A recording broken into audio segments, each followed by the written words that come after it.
Gente, placentários, então, tem placenta, é placentário, não é mesmo? O que é a placenta? É esse órgão aqui, ó, que é formado parte pela camada interna do útero materno, que é o endométrio, parte pelos tecidos embrionários, que a gente chama de cisticerofoblasto.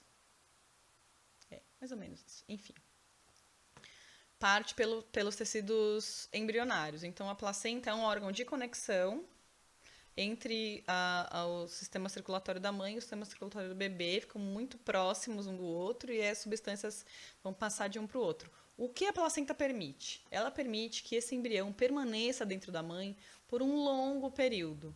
Consequentemente, um filhote marsupial ele vai nascer muito mais pronto. Primata é meio que uma exceção, porque a gente nasce meio lerdo ainda. Mas, por exemplo, vamos considerar qualquer bicho de casco, girafa, cavalo, qualquer um desses bichos. O filhote nasce em, sei lá, questão de meia hora, uma hora, ele já está andando. Tudo bem? Então eles nascem super mais prontos.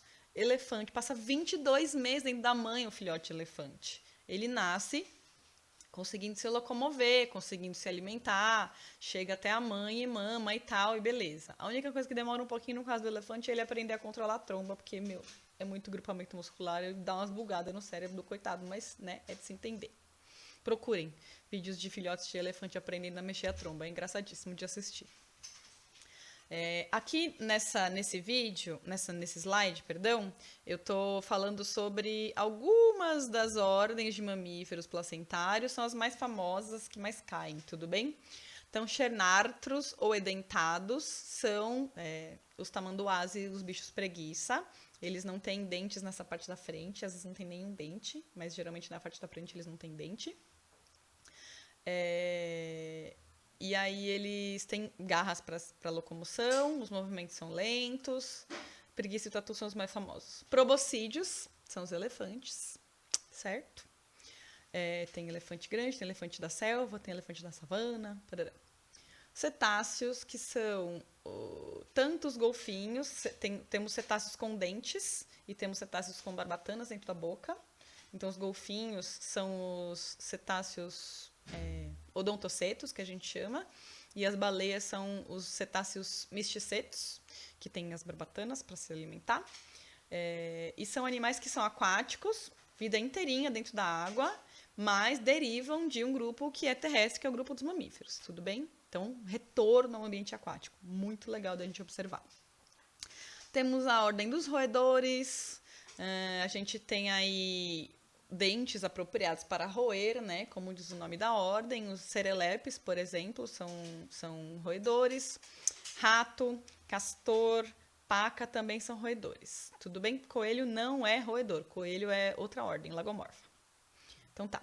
Os primatas, nossa ordem, muito simpáticos, eu acho muito bem apessoados.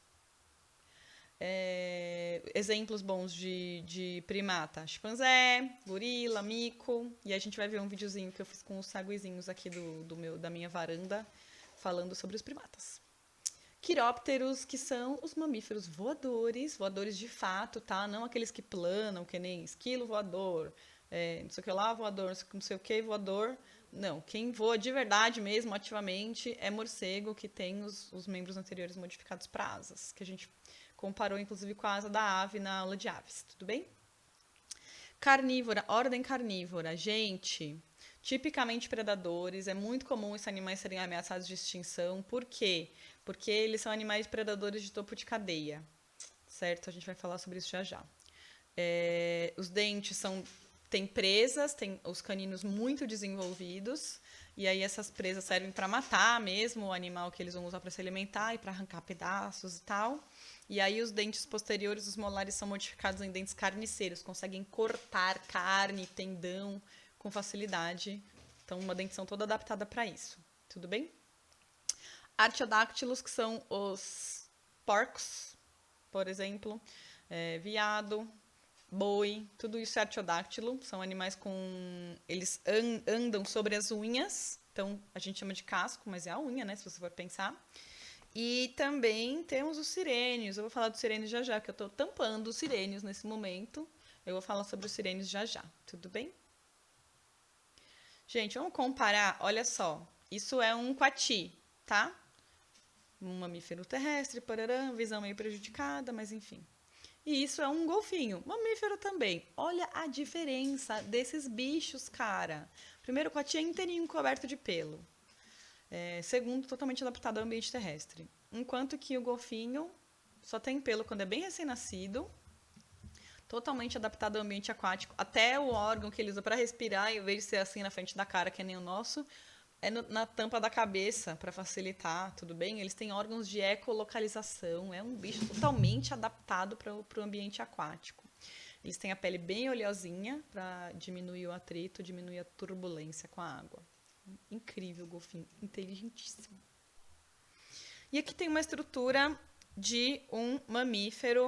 Vou capturar o mamífero, peraí. Peguei. Aqui, uma estrutura de um mamífero. Olha lá, Gaspar, o gato por dentro. Cérebro, medula espinhal, então, tubo neural dorsal, o diafragma. Dá licença, Gaspar, vou mostrar onde fica seu diafragma. Fica mais ou menos aqui, assim. Ele tá muito feliz que eu capturei. A gente pode ver no rosto do Gaspar, dá pra ver as vibriças, ó. Ele vai me atacar daqui a 1 segundo. Ele tem aqui, ó, várias vibriças, ou seja, a gente chama de bigode, mas são pelos com função sensorial incríveis. O que mais que a gente consegue fugir de novo, óbvio? O que mais que a gente consegue ver aqui? Os pulmões, ó, separados do restante dos órgãos abdominais pelo diafragma, muito legal, né, gente? Coração aqui entre os pulmões, o esôfago passa pelo meio disso tudo, atravessa o diafragma e aí chega no estômago. Tem um fígado grande para processar toxina, tem um baço, função imunológica e também de renovação do sangue. Coisa que é característica dos mamíferos também é uma coisa incrível que os outros grupos não têm, que é as hemácias são anucleadas.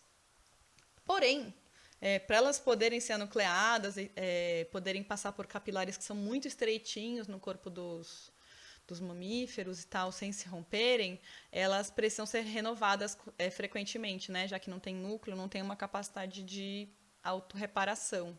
Então, elas são recolhidas e descartadas com cerca de 120 dias de duração. E aí a gente usa o baço para isso, mas também medula óssea vermelha. A gente tem medula óssea vermelha dentro dos nossos ossos grandes, né? E aí isso permite que a gente produza uma quantidade boa de hemácias todos os dias, 24 horas por dia, 7 dias por semana, e aí vai repondo essas que vão sendo recolhidas, tudo bem? Rins, que funcionam super rapidamente também, porque, de novo, demanda energética alta, metabolismo alto, produção de toxinas também alta.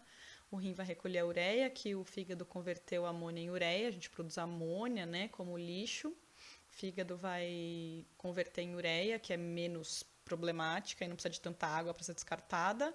O rim vai pegar essa ureia e vai jogar na bexiga, até a gente estar num lugar apropriado para se livrar do xixi. Tudo bem? Então, restante aí do tubo digestório, intestino delgado, intestino grosso, reto e ânus. Um buraco para cada coisa, uma coisa muito organizada, gente. No caso, é um gato macho aqui, o testículo dele tá aqui, vai sair os espermatozoides, ou seja, o esperma vai sair, espermatozoides e veículo vão sair pela uretra, tudo bem?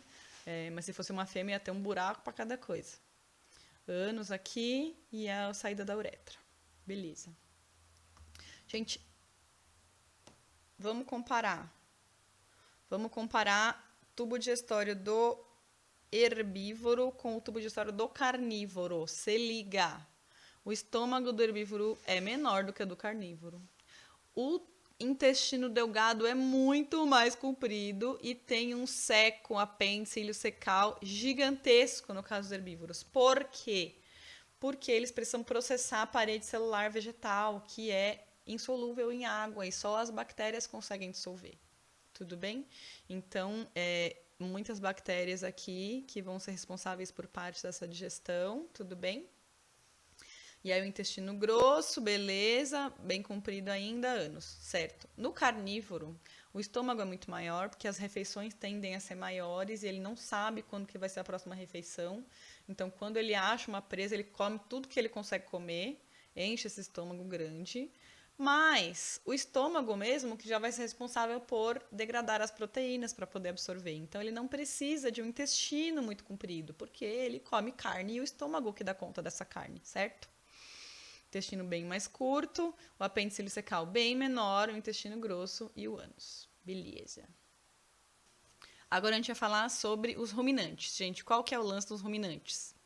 Eles têm um estômago bizarramente grande, dividido em vários compartimentos. 4 compartimentos, para ser mais exata. Quais são esses compartimentos? O rumen, que é onde fica uma quantidade bizarra de bactérias metanogênicas que são responsáveis por produzir celulase.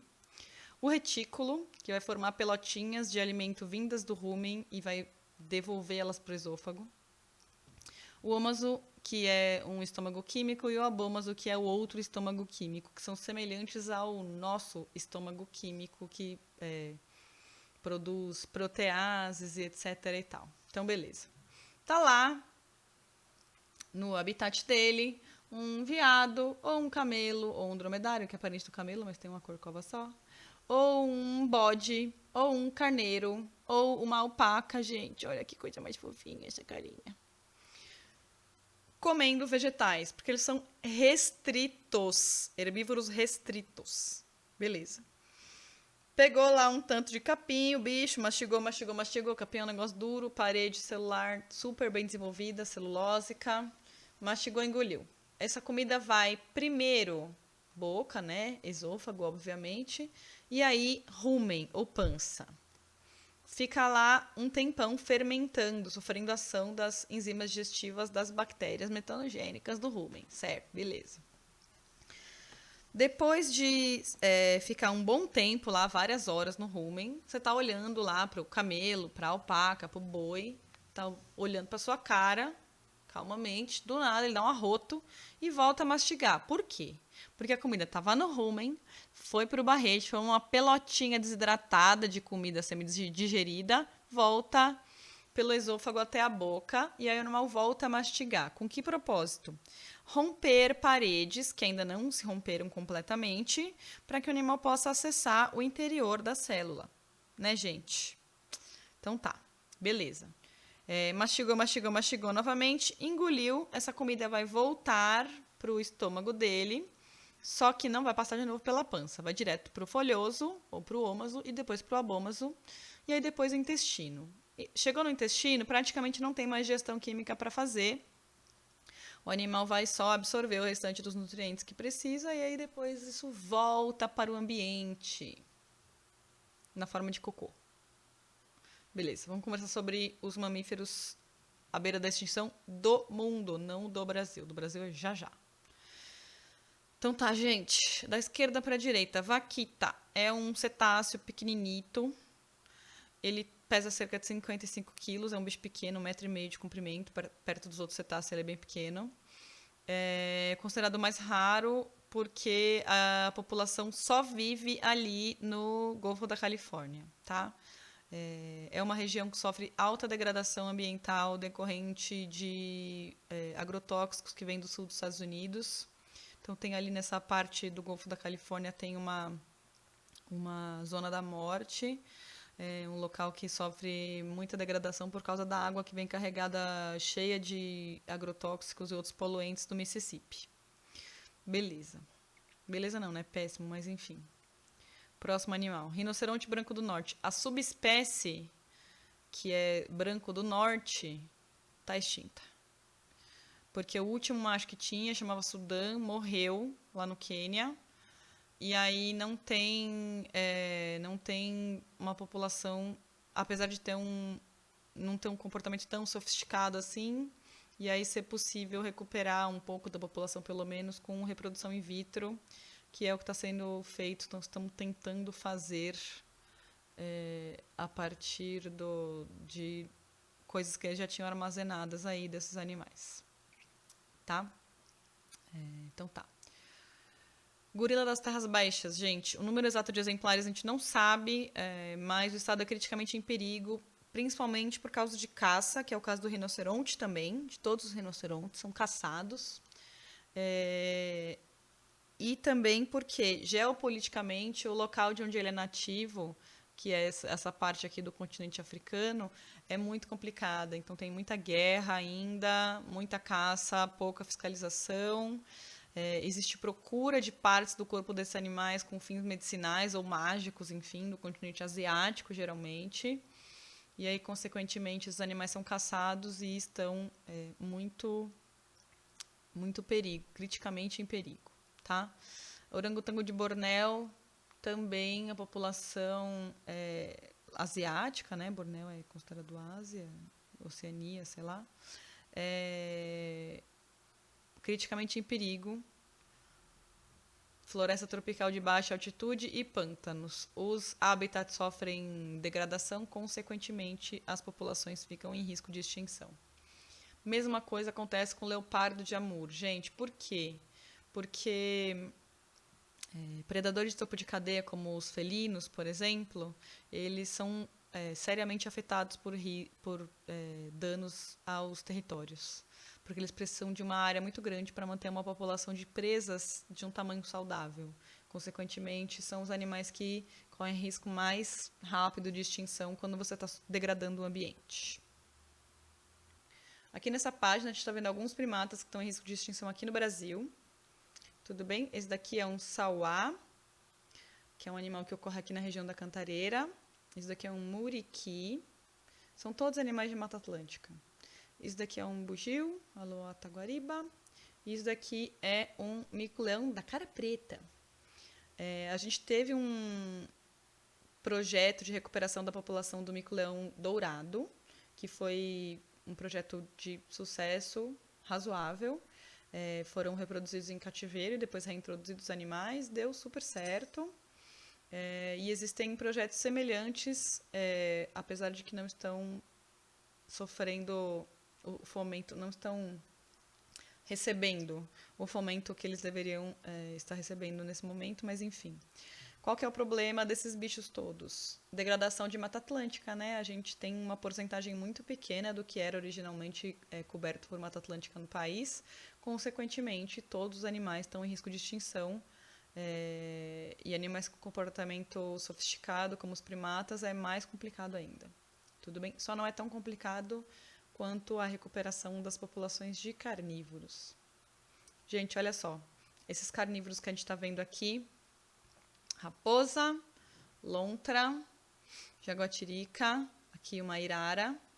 A irara e a lontra são parentes, que vocês podem ver, o formato do corpo delas é parecido, são mustelídeos, parentes da lontra marinha, parentes da ariranha. São animais com comportamento sofisticado também e hábito semiaquático.